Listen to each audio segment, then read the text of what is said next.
Student हम सबसे पहले ना इलेक्ट्रोकेमिस्ट्री के चंद बेसिक कॉन्सेप्ट सीखेंगे, उसके बाद हम आगे जाएंगे। तो पहले है कंडक्शन। किसी भी सब्सटेंस की अपने अंदर से इलेक्ट्रिसिटी गुजारने की खूबी कंडक्शन कहलाती है। ठीक है, जिस केमिकल में कंडक्शन की खूबी होती है वो कंडक्टर कहलाता है। जो अपने अंदर से इलेक्ट्रिसिटी गुजारती है वो केमिकल कंडक्टर, और उसकी ये खूबी कंडक्शन कहलाती है। कंडक्शन होती है दो किस्म की, इलेक्ट्रोलाइटिक या मेटेलिक। इलेक्ट्रोलाइटिक कंडक्शन हमेशा फ्री आइंस की वजह से होगी, जैसे केटाइन आज़ाद है, क्लोराइड एनाइन आज़ाद है। किसी भी सोल्यूशन में फ्री आइंस मौजूद हों तो वो कंडक्टर बन जाता है, ये इलेक्ट्रोलाइटिक कंडक्शन कहलाती है। इसकी एग्जांपल आप ऐसे ले लें, जैसे आप वाटर और सॉल्ट मिला के बीकर में यहाँ पे लगा दें, वाटर और साल्ट मिला के बीकर में रख दें। अब चूँकि इसमें फ्री आइंस हैं, पानी में मौजूद सॉल्ट के आइंस अलहदा हो जाते हैं, तो वो मोबाइल है मूव कर रहे हैं वाटर के मॉलिक्यूल्स के साथ। तो यहाँ पे अगर आप इलेक्ट्रिसिटी लगाएंगे ना, वो यहाँ पे पास हो जाएगी, यहाँ तक पहुँच जाएगी। अगर आप यहाँ बिजली की तार डालेंगे तो आपको यहाँ पे करंट पड़ेगा। कैसे करंट पड़ा? इन मोबाइल आइंस की वजह से इलेक्ट्रिसिटी इन्होंने कैरी की और यहाँ तक पहुँचा दी। तो ये इलेक्ट्रोलाइटिक कंडक्शन कहलाती है, जो कि फ्री आइंस की वजह से होती है सोल्यूशन के अंदर। मेटेलिक कंडक्शन जैसे मेटल्स में होती है, किस वजह से होती है? ये होती है मोबाइल इलेक्ट्रॉन्स की वजह से। तो मेटल्स बहुत अच्छे कंडक्टर होते हैं because of mobile electrons. Electrolyte बहुत अच्छे कंडक्टर होते हैं बिकॉज ऑफ फ्री आइंस और मोबाइल आइंस। तो कंडक्शन होगी दो किस्म की। ठीक है, आयोनाइजेशन क्या होती है? किसी भी सॉलिड सॉल्ट का, जैसे NaCl सॉलिड है, अपने आइंस में तकसीम हो जाना, इसका सोडियम अलहदा हो जाए, क्लोराइड अलहदा हो जाए, ये अमल आयोनाइजेशन कहलाता है, आइंस का बनना। ठीक है, अब सॉलिड जो है NaCl, ये दो अंदाज में आइंस में तकसीम हो सकता है। या तो आप उसे इतना गर्म करें कि वो मेल्ट हो जाए, फ्यूज्ड और मेल्टेड। ठीक है, वो आयोनाइज हो जाएगा, आइंस में तकसीम हो जाएगा। या दूसरा ऑप्शन क्या है? गर्म ना करें, इसे पानी में हल कर दें, एक्वस सोल्यूशन बना लें, तब भी वो आयोनाइज हो जाएगा, आइंस में तकसीम हो जाएगा। ये अमल आयोनाइजेशन कहलाता है। तो सॉलिड सॉल्ट की आयोनाइजेशन या तो उसे गर्म करके मेल्ट करके हासिल होती है, या पानी में हल करके।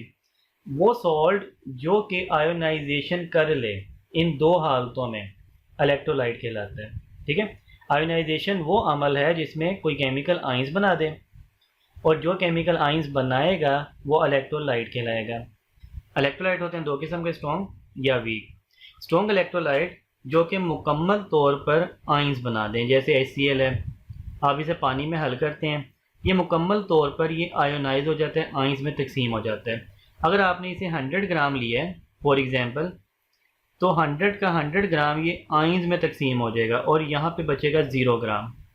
ठीक है, ये है स्ट्रॉन्ग इलेक्ट्रोलाइट जो मुकम्मल तौर पे आयोनाइज हो जाए, आइंस में तकसीम हो जाए। वीक इलेक्ट्रोलाइट जो कि बहुत कम आइंस बनाए, जैसे ये है,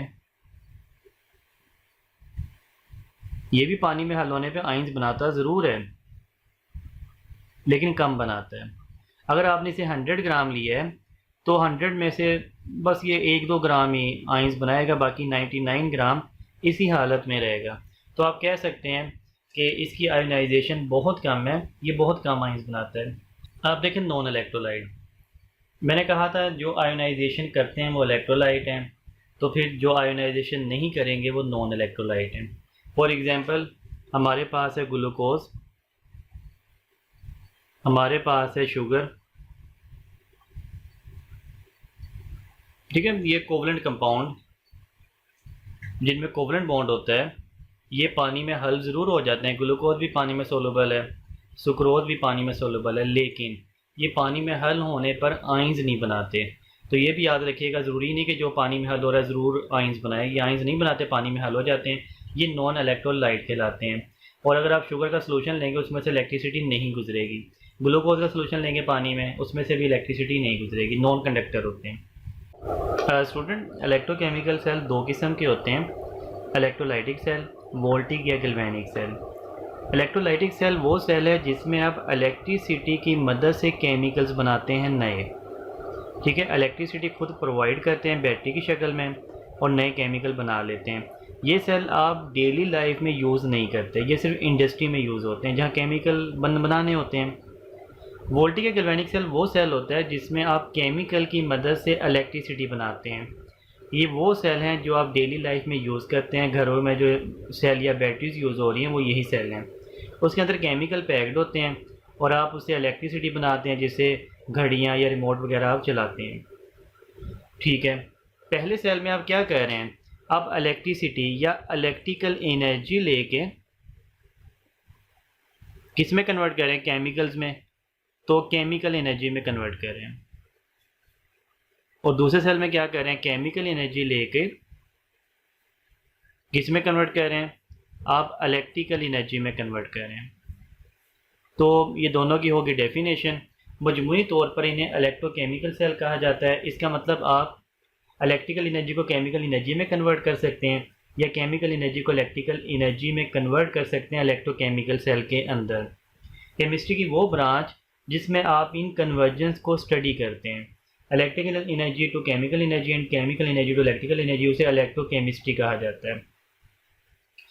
अब एक एक्टिव कंपोनेंट ऑफ सेल, एक सेल के जो काम के कंपोनेंट हैं जो एक्टिव हैं, रिएक्शन में हिस्सा ले रहे हैं, वो कौन कौन से होते हैं, इलेक्ट्रोड और इलेक्ट्रोलाइट। इनका आप बहुत जिक्र पढ़ेंगे। इसके अलावा सेल में बैटरी भी हो सकती है, इलेक्ट्रिसिटी वायर्स भी होती हैं, वो एक बीकर भी होता है जिसमें सेल बनाया जाता है, वो एक्टिव नहीं है, असल में जो काम के हैं वो यही हैं। इलेक्ट्रोड क्या होता है, इलेक्ट्रोड अमूमन एक मेटल का टुकड़ा होगा, अमूमन ये मेटल्स ही होते हैं जो कि आपने इस तरह हैंग करना होता है सेल के अंदर। ठीक है, तो ये एक टुकड़ा होता है इलेक्ट्रोड। इलेक्ट्रोड हमेशा दो किस्म के होते हैं, या ये एनोड हुआ करेंगे या कैथोड हुआ करेंगे।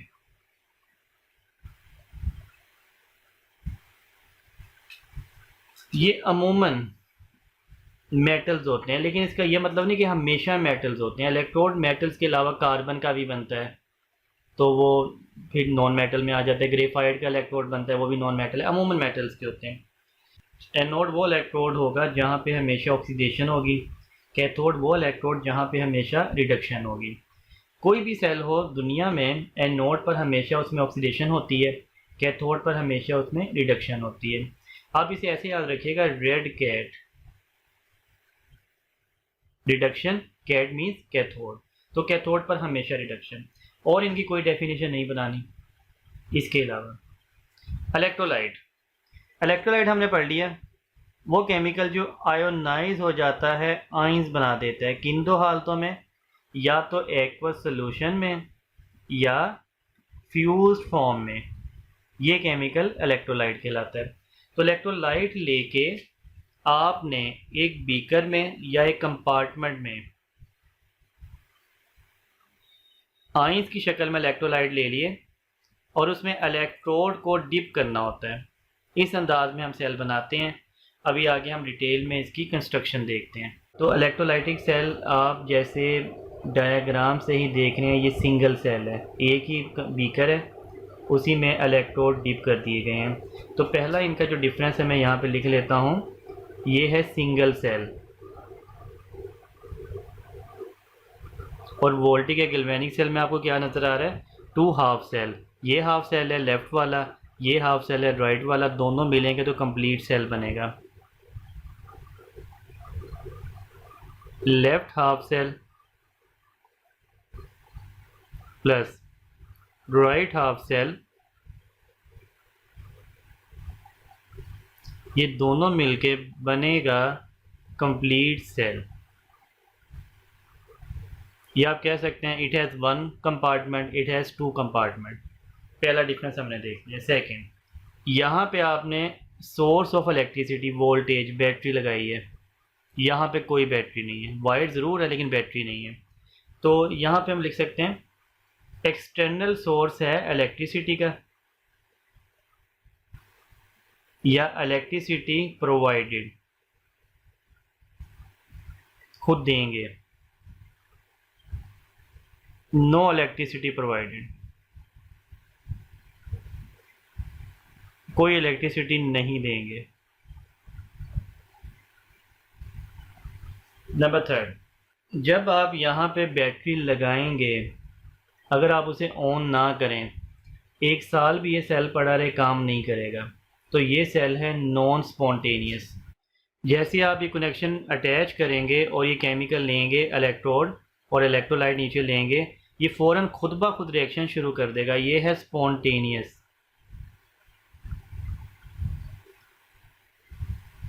इसमें अभी हम केमिस्ट्री में इसकी सीखेंगे, इसमें केमिकल्स बनते हैं नए और इसमें इलेक्ट्रिसिटी प्रोड्यूस होती है। तो आप लिख सकते हैं जैसे हमने डेफिनेशन में भी देखा था, प्रोड्यूस केमिकल्स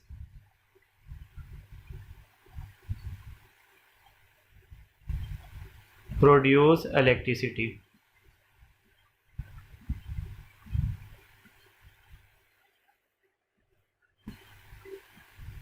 नंबर 5, जैसे आप बैटरी ऑन करेंगे, बैटरी की हमेशा 2 वायर्स होती है ना, एक पॉजिटिव एक नेगेटिव। तो बैटरी ऑन की जो वायर पॉजिटिव है वो जिस इलेक्ट्रोड से कनेक्ट है उस पर आ जाएगा पॉजिटिव चार्ज, नेगेटिव वाली जिस इलेक्ट्रोड से कनेक्ट है उस पर आ जाएगा नेगेटिव चार्ज।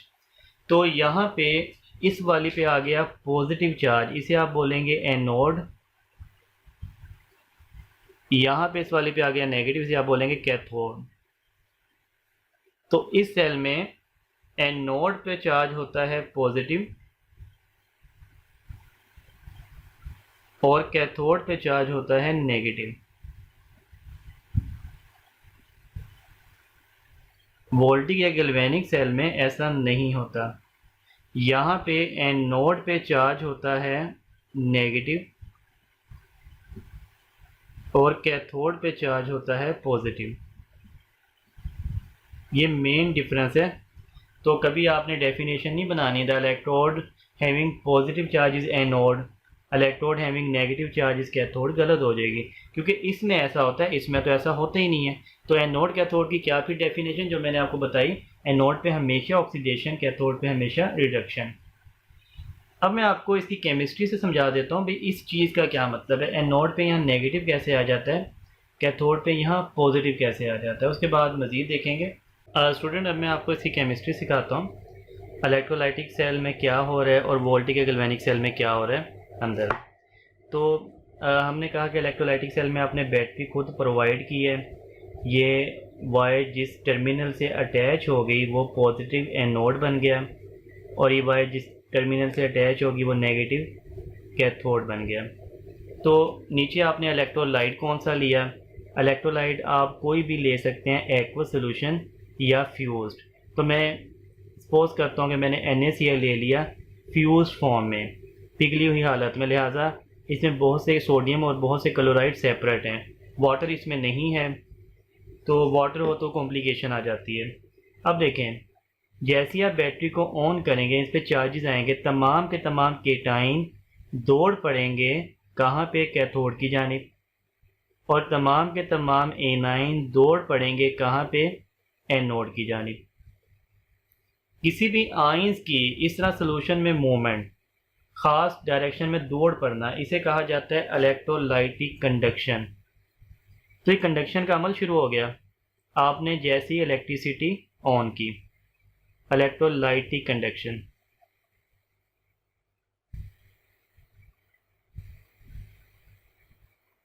अब जब भी अपने अपने इलेक्ट्रोड की जानिब जाएंगे, वहाँ पे जाके क्या करेंगे, ये जो रिएक्शन करेंगे उन रिएक्शन को कहा जाता है इलेक्ट्रोलाइसिस।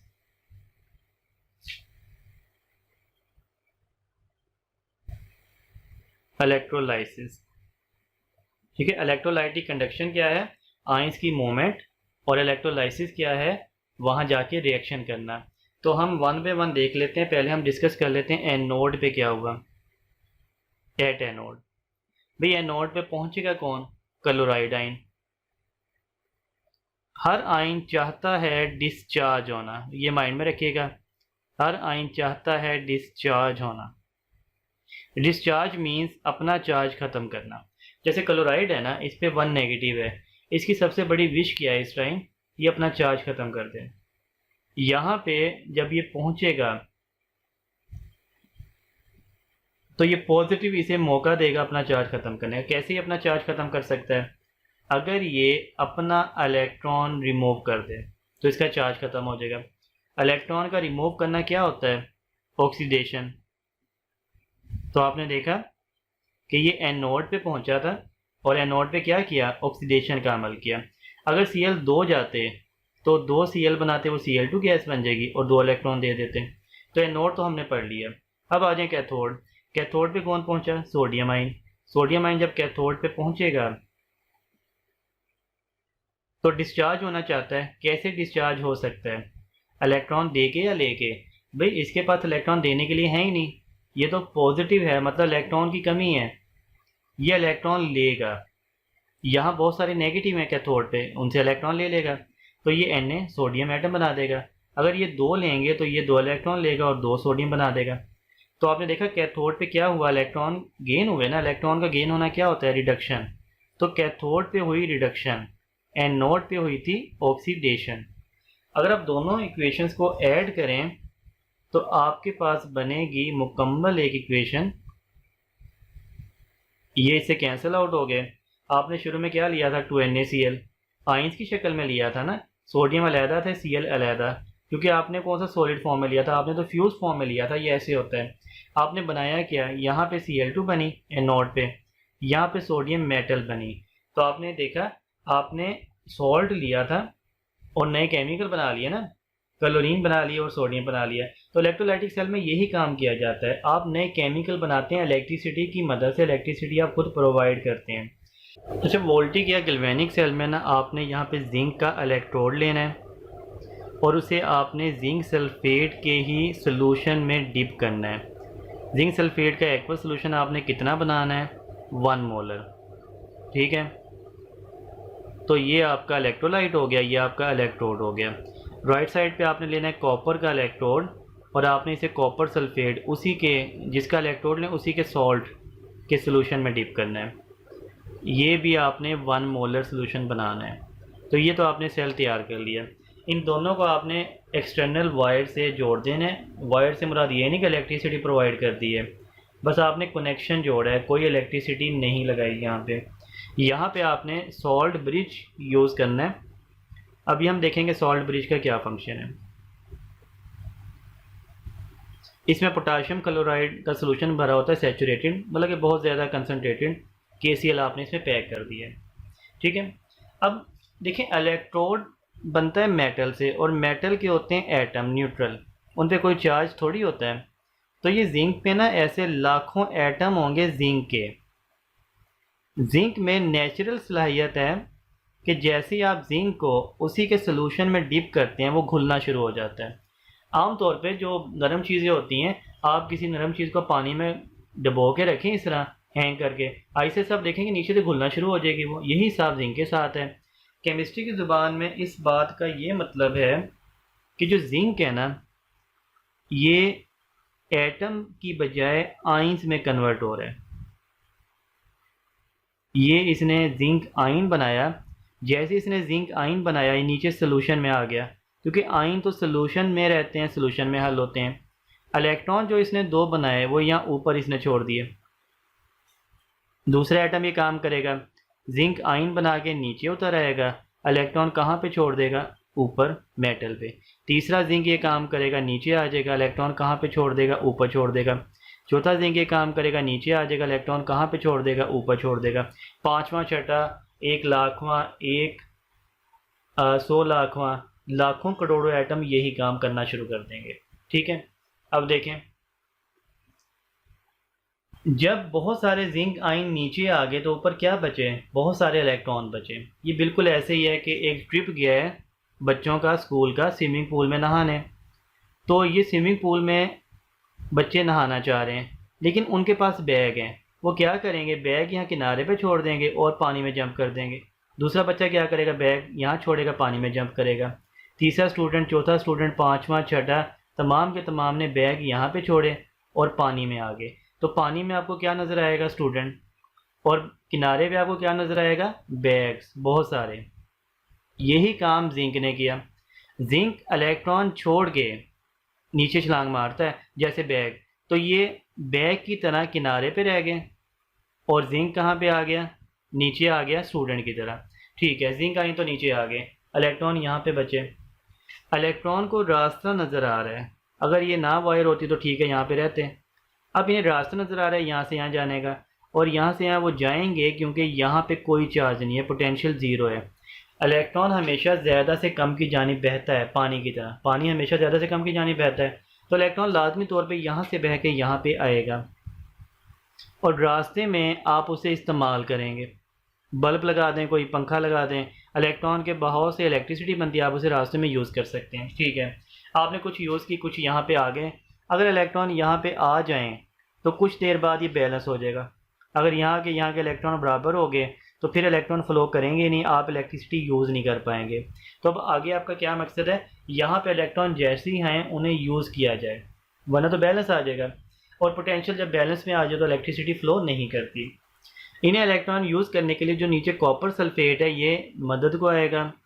कॉपर जो है इसमें टेंडेंसी होती है नेचुरल इलेक्ट्रॉन गेन करने की, तो कॉपर के आयन्स ऊपर जाएंगे, जहाँ इलेक्ट्रॉन आए हैं वो 2 इलेक्ट्रॉन गेन करेंगे एक आयन, और ये बना देगा कॉपर का एटम। वो यहाँ पे डिपॉजिट होना शुरू हो जाएगा, 1 2 3 4 5 6 लाखों यहाँ पे डिपॉजिट होंगे और इलेक्ट्रॉन यूज़ किए जाएंगे। तो यहाँ पे जिंक वाले पे क्या हुआ था, जिंक ने इलेक्ट्रॉन दिए थे, ऑक्सीडेशन हुई थी जिंक की। और कॉपर वाले पे क्या हुआ, कॉपर ने इलेक्ट्रॉन लिए हैं तो कॉपर की क्या होगी, रिडक्शन। अब मैंने आपको सिखाया हुआ है भाई, जहाँ पे ऑक्सीडेशन होती है वो कौन सा इलेक्ट्रोड होता है, एनोड। तो जिंक वाला एनोड है। जहाँ पे रिडक्शन होती है कौन सा होता है, कैथोड, तो कॉपर वाला कैथोड है। अगली बात समझें, जिंक पे कौन सा चार्ज मौजूद है इस टाइम, नेगेटिव। तो यही है ना, एनोड पे नेगेटिव होगा इस वाले सेल में, हमने प्रीवियस स्लाइड में लिखा है। कॉपर पे क्या है, जैसे इलेक्ट्रॉन आ रहे हैं इलेक्ट्रॉन यूज़ हो रहे हैं, इलेक्ट्रॉन जैसे यूज़ होते हैं इलेक्ट्रॉन की कमी होती है। इलेक्ट्रॉन की कमी क्या होती है, पॉजिटिव। भाई लाइट या रोशनी की कमी क्या होती है, अंधेरा होता है। अंधेरा बजाते खुद कोई चीज़ नहीं है, आप कहते हैं ना अंधेरा ये कोई मटेरियल नहीं है, क्या है, रोशनी की कमी को बोलते हैं। तो ऐसे ही आप बोल सकते हैं कि जो पॉजिटिव होता है ये कुछ भी नहीं होता, क्या होता है, ये इलेक्ट्रॉन्स की कमी को बोलते हैं। तो यहाँ पे जैसे इलेक्ट्रॉन यूज़ हुए उनकी कमी हुई, उनकी कमी से बन गया पॉजिटिव। तो आप देखें कॉपर कैथोड है ना, जो कि रिडक्शन हो रही है, और कॉपर पे चार्ज कौन सा बन गया, पॉजिटिव बन गया। तो मैंने यही लिखवाया था, कैथोड पे पॉजिटिव इस वाले में, एनोड पे नेगेटिव, और इस वाले में क्या, एनोड पे पॉजिटिव कैथोड पे नेगेटिव। ठीक है, ये बात आपने समझी। इसके बाद नेक्स्ट देखें, अब दोनों इक्वेशंस को ऐड करें तो आपने देखा इलेक्ट्रॉन इलेक्ट्रॉन से cancel, Zn Cu2 plus after reaction Zn2 plus Cu। तो ये हमारे पास मुकम्मल इक्वेशन बन गई और इसे कहा जाता है रिडोक्स इक्वेशन, चूँकि ये 2 रिएक्शन के मिलने से बनी है। कौन कौन से, ऑक्सीडेशन एंड रिडक्शन। तो रिडक्शन का ReD और ऑक्सीडेशन का OX, इसे रिडोक्स बोला जाता है। देखें अब इसे एक नए अंदाज में लिख लेते हैं। आपने पहला रिएक्शन क्या किया, जिंक से जिंक आयन बनाया, तो एरो की बजाय आप स्लैश लगा दें, जिंक आयन। जिंक आयन कहाँ पे आ गए, वो जिंक आयन सोल्यूशन में आ गए। सोल्यूशन को 1 मोलर से आपने रिप्रेजेंट करना होता है। फिर आपने डबल स्लैश लगा दिया। डबल स्लैश लगाने का क्या मकसद, अब दूसरा रिएक्शन कौन सा है, कॉपर।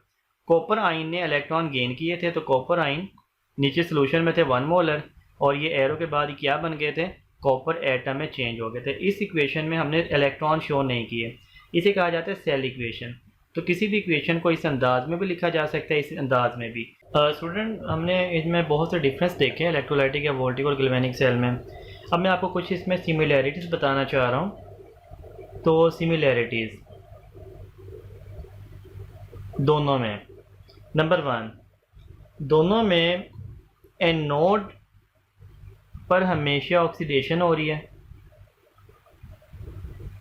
और कैथोड पर हमेशा रिडक्शन हो रही है। कोई भी सेल है,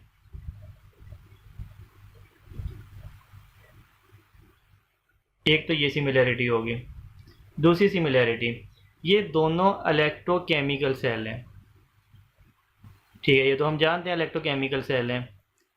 इन दोनों में जो मर्जी रिएक्शन हो रहा हो, लेकिन है तो रिडॉक्स रिएक्शन, तो इन दोनों में रिडॉक्स रिएक्शन हो रहे हैं, इसमें भी रिडॉक्स, इसमें भी रिडॉक्स। ठीक है, दोनों सेल में इलेक्ट्रॉन्स फ्लो कर रहे हैं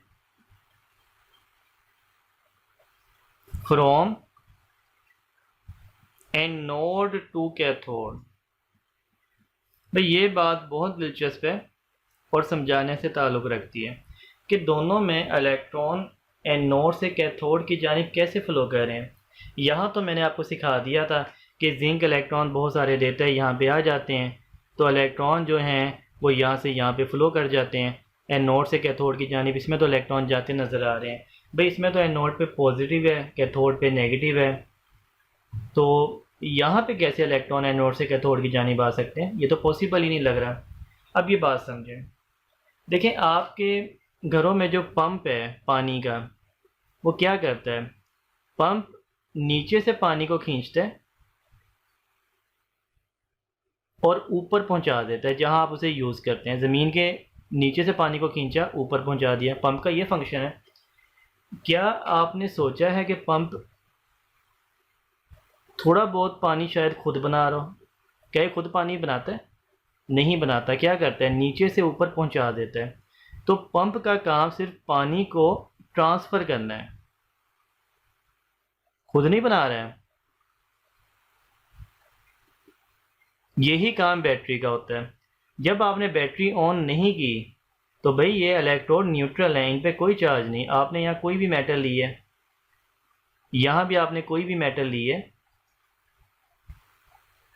बैटरी आपकी ऑफ है, तो क्या है? यहाँ कोई चार्ज नहीं है, यहाँ कोई चार्ज नहीं है। जैसे आप बैटरी को ऑन करेंगे, ये बैटरी क्या काम करती है? अपने इलेक्ट्रॉन नहीं बनाती, ये यहाँ से इलेक्ट्रॉन खींच के यहाँ पे भेजना शुरू कर देती है, बिल्कुल पंप की तरह। नीचे से पानी ऊपर पहुँचा देता है। ऐसे ही ये जो बैटरी है, ये यहाँ से इलेक्ट्रॉन उखाड़ के यहाँ पे पहुँचाना शुरू कर दिए। इसी वजह से यहाँ पे पॉजिटिव आ जाता है। आप कहते हैं नोड पे पॉजिटिव कैसे आ गया? बैटरी ने किया, और यहाँ से यहाँ पे पहुँचा दी, यहाँ पे नेगेटिव आ गया।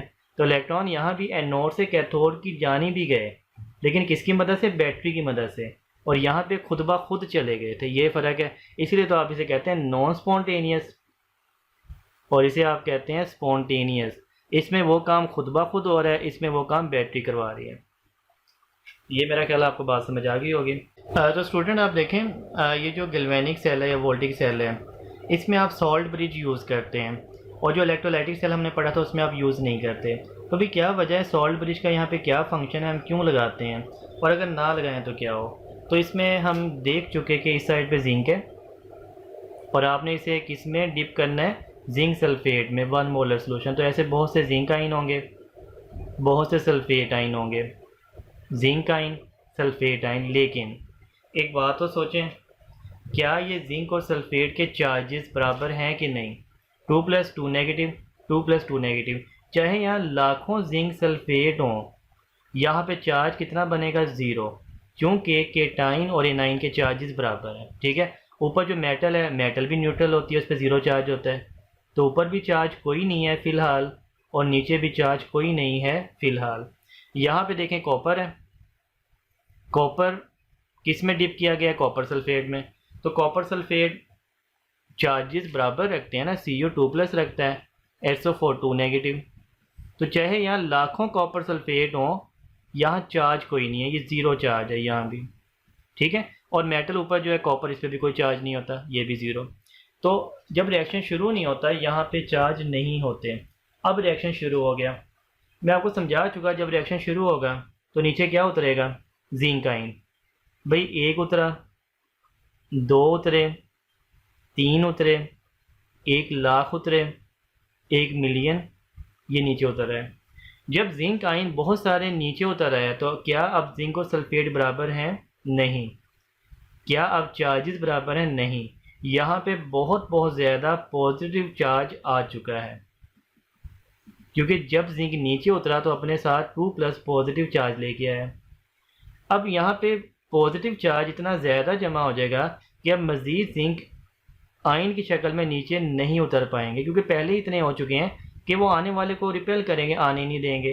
तो यहाँ पे तो चार्ज एकोमोलेशन ज़्यादा होगी, अब रिएक्शन रुक जाएगा, जिंक नहीं आएंगे तो इलेक्ट्रॉन भी नहीं बनेंगे, इलेक्ट्रॉन नहीं बनेंगे तो फ्लो भी नहीं करेंगे। इस साइड की स्टोरी देखें, कॉपर और सल्फेट पहले बराबर थे, लेकिन रिएक्शन जब शुरू होगा कॉपर यहाँ पे डिपॉजिट होना शुरू हो जाएंगे, कॉपर आए तो यहाँ से ख़त्म हो जाएंगे, सारे के सारे यहाँ पे जाके जमना शुरू हो जाएंगे। पीछे क्या बचेगा? सल्फेट। सल्फेट पे क्या चार्ज है? नेगेटिव। तो इस साइड पे नेगेटिव चार्ज ज़्यादा होता जाएगा। एक ऐसा वक्त भी आएगा नेगेटिव चार्ज इतना ज़्यादा हो जाएगा कि अब कॉपर आयन को ऊपर जाने नहीं देगा, रोक लेगा, हर तरफ से घेर लेगा। ये रिएक्शन भी रुक गया। तो दोनों साइड पे कुछ देर बाद रिएक्शन रुक जाएगा, क्योंकि लेफ़्ट साइड पे पॉजिटिव चार्ज ज़्यादा बन गया और राइट साइड पे नेगेटिव चार्ज ज़्यादा बन गया। इसीलिए सॉल्ट ब्रिज इस्तेमाल किया जाता है इन चार्ज को न्यूट्रल करें। कैसे? सॉल्ट ब्रिज में होता है जी KCl। सॉल्ट ब्रिज ये काम करता है कि इसके यहाँ पे देखें लेफ्ट साइड पे क्या है? पॉजिटिव चार्ज ज़्यादा है। सॉल्ट ब्रिज के जो क्लोराइड आयन है वो इस साइड पे उतरते हैं, क्लोराइड नेगेटिव। और कितने उतरते हैं भाई? जितना पॉजिटिव ज़्यादा है उसके मुताबिक, ताकि 100% यहाँ पे न्यूट्रल हो जाए। तो नेगेटिव क्लोराइड यहाँ पे उतरेंगे, डिफ्यूज़ होंगे और इस सोल्यूशन को न्यूट्रल कर देंगे, चार्ज को दोबारा ज़ीरो कर देंगे। और यहाँ पे फिर क्या उतरेगा? यहाँ पे नेगेटिव ज़्यादा है ना, यहाँ पे इसके पोटाशियम उतरेंगे और पोटाशियम इतने उतरेंगे कि सल्फेट को न्यूट्रल कर दें और चार्ज दोबारा ज़ीरो हो जाए। तो इलेक्ट्रोलाइट पे जब तक चार्जेस ज़ीरो रहेंगे ये सेल सही काम करता जाएगा। ठीक है, तो फंक्शन ऑफ सॉल्ट ब्रिज क्या है? To maintain electrical neutrality. Salt bridge solutions को न्यूट्रल रखता है। तो स्टूडेंट लास्ट में हम देखेंगे एग्जांपल्स हैं इलेक्ट्रोलाइटिक सेल और वोल्टिक या गैल्वेनिक सेल की। इलेक्ट्रोलाइटिक सेल की पहली एग्जांपल आ रही है डाउन सेल। डाउन सेल में आपने जो एनोड लेना होता है वो ग्रेफाइट का लेना होता है, एनोड ग्रेफाइट, और जो कैथोड लेना होता है आयरन का लेना होता है। तो एनोड ग्रेफाइट का, कैथोड आयरन का। आपने इसमें जो इलेक्ट्रोलाइट लेना होता है वो NaCl लेना होता है फ्यूज्ड फॉर्म में, anode cathode electrolyte. Down cell का जो प्रोडक्ट है ना वो सोडियम मेटल है। ये सोडियम मेटल की तैयारी का प्रोसीजर है। इसमें एक बाय प्रोडक्ट भी बनता है जो कि क्लोरीन गैस है। इलेक्ट्रोलाइटिक सेल की दूसरी एग्जांपल नेल्सन सेल, कास्टनर केल्नर सेल भी ये कहलाता है, मरकरी सेल भी कहलाता है। इसमें एनोड आपने लेना होता है टाइटेनियम का, टाइटेनियम का आप एनोड इसमें लेंगे, और कैथोड आपने लेना होता है मरकरी या स्टील का, मरकरी और स्टील। इलेक्ट्रोलाइट इसमें होता है NaCl and water, aqueous, brine भी इसे कहते हैं। इसमें जो प्रोडक्ट बनता है ना वो सोडियम हाइड्रोक्साइड, ये सोडियम हाइड्रोक्साइड की तैयारी का सेल है। इसके अलावा इसमें बायो प्रोडक्ट भी बनते हैं, उसमें हाइड्रोजन एंड क्लोरीन, ये बायो प्रोडक्ट के तौर पे भी बनता है। नंबर थर्ड पे आप एल्युमिनियम की प्यूरिफिकेशन, हॉल बेरोल्ट सेल आप इसे कह सकते हैं। हॉल बेरोल्ट सेल में आप एनोड कैथोड चेंज कर सकते हैं, मतलब जो मर्जी ले लें। इलेक्ट्रोलाइट आपने लेना होता है फ्यूज्ड बॉक्साइड और फ्यूज्ड क्रायोलाइट, ये बॉक्साइड और ये क्रायोलाइट, ठीक है, दोनों फ्यूज फॉर्म में आपने लेने होते हैं।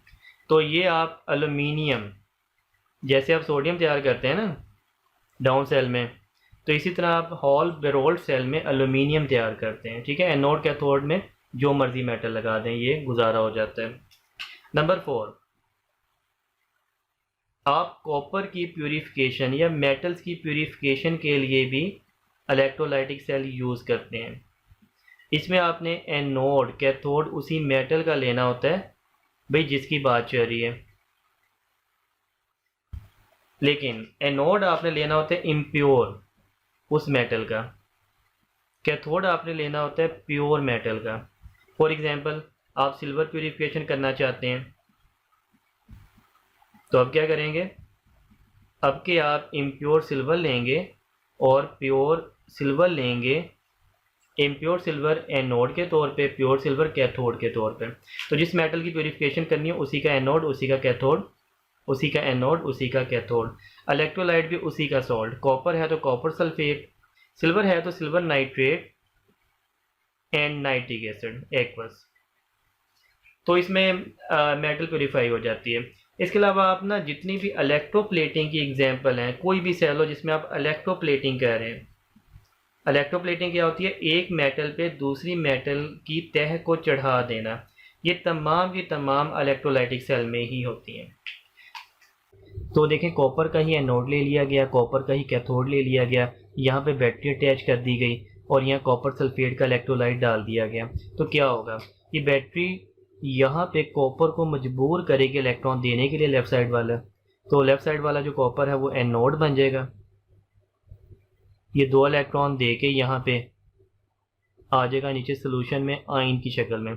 जैसे ही आयन की शक्ल में नीचे आएगा, इस वाले पे नेगेटिव चार्ज है, ये वाला कॉपर आयन यहाँ पे जाके इलेक्ट्रॉन एक्सेप्ट करेगा और जब इलेक्ट्रॉन एक्सेप्ट करेगा तो यहाँ पे आके वो डिपॉजिट होना शुरू हो जाएगा। इस एनोड पे ऑक्सीडेशन हुई। देखें, एनोड पे कॉपर आयन की शक्ल में उतरा, उसने इलेक्ट्रॉन दिए, ऑक्सीडेशन होगी। ये कॉपर आयन फ़ौरन कैथोड की जानिब गए, वहाँ जाकर उन्होंने इलेक्ट्रॉन लिए, दोबारा डिपॉजिट हो गए यहाँ पे। तो ऐसा ऐसा एनोड से कॉपर उतरते जाएंगे, एनोड घुलना शुरू हो जाएगा सारा का सारा, और कैथोड पे जाके जमना शुरू हो जाएंगे। कैथोड ये हुजम में साइज में बड़ा होता जाएगा। तो ये वाला जो प्रोसीजर है ना, जिसमें एनोड कैथोड सेम लिए जाते हैं, ये प्यूरिफिकेशन ऑफ मेटल का प्रोसीजर है। ऐसा ऐसा ये इम्प्योर जो कॉपर आपने यहाँ पे लिया था, एनोड पे आपको इम्प्योर कॉपर लेना पड़ेगा अगर आप उसे प्योर करना चाहते हैं। तो इम्प्योर कॉपर यहाँ से सारा घुल के यहाँ पे आगे प्योर हो गया, और जो वेस्ट था इसमें इम्प्योरिटीज़ थी वो नीचे यहाँ पे गिर जाएंगी। ये एनोड मड कहलाती हैं। तो इलेक्ट्रोलाइटिक सेल में आप मेटल को प्योरीफाई कर सकते हैं इस अंदाज में। एनोड पे क्या हुआ?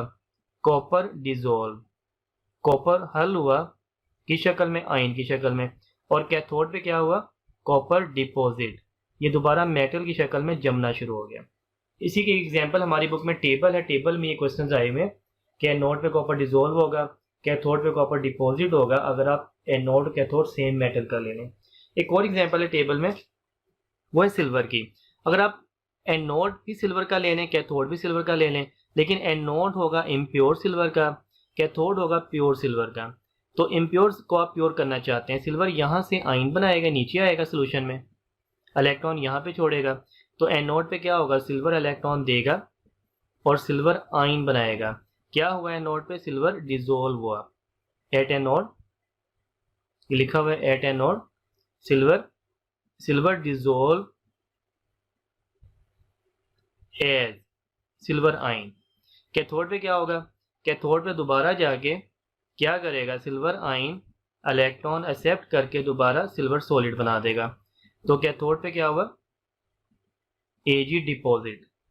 तो आहिस्ता आहिस्ता सारा का सारा सिल्वर यहाँ से यहाँ पे मुंतकिल हो जाएगा। ये प्योर सिल्वर है, यहाँ पे जो इम्प्योरिटीज़ होंगी नीचे गिर जाएंगे। ठीक है, तो आप प्योरीफिकेशन ऑफ मेटल इस अंदाज में कर सकते हैं इलेक्ट्रोलाइटिक सेल में। बैटरी खुद प्रोवाइड करनी है, एनोड कैथोड सेम मेटल का लेना है, एनोड इम्प्योर मेटल का, कैथोड प्योर मेटल का। ऐसा ऐसा मेटल एनोड से कैथोड की जानिब जाके डिपॉजिट हो जाएगी। कॉपर सल्फेट इलेक्ट्रोलाइट लेना है कॉपर वाले केस में, और सिल्वर वाले केस में अगर आप सिल्वर की प्योरीफिकेशन करना चाहते हैं तो सिल्वर नाइट्रेट और नाइट्रिक एसिड एक्वस पानी में हल करके इलेक्ट्रोलाइट के तौर पे यूज़ करने हैं। वोल्टिक गैल्वेनिक सेल, हमारी बुक में काफ़ी एग्जांपल हैं जो यूज़ हुई हैं। हमने एक तो पढ़ लिया जिंक और कॉपर का सेल, ये तो हम पढ़ चुके हैं। इसके अलावा बहुत सी बैटरीज हैं जो यूज़ हुई हैं। नंबर 1, आप अल्केलाइन बैटरी की बात कर लें, आप सिल्वर ऑक्साइड बैटरी की बात कर लें, silver oxide battery, nickel cadmium battery, lead accumulator, ये तमाम बैटरीज इसकी एग्जांपल्स हैं। या इसके अलावा फ्यूल सेल। ठीक है, इनकी डिटेल में जाने की ज़रूरत नहीं चूँकि हमारे कोर्स में ये बैटरीज नहीं है, लेकिन जिंक कॉपर सेल हमने ये डिटेल में पढ़ लिया है और फ्यूल सेल भी डिटेल में पढ़ेंगे। इसके अलावा बाकी बस एग्जांपल याद रखिएगा, ये सारी वोल्टिक या गैल्वेनिक सेल की एग्जांपल हैं जिसमें आप इलेक्ट्रिसिटी प्रोड्यूस करते हैं।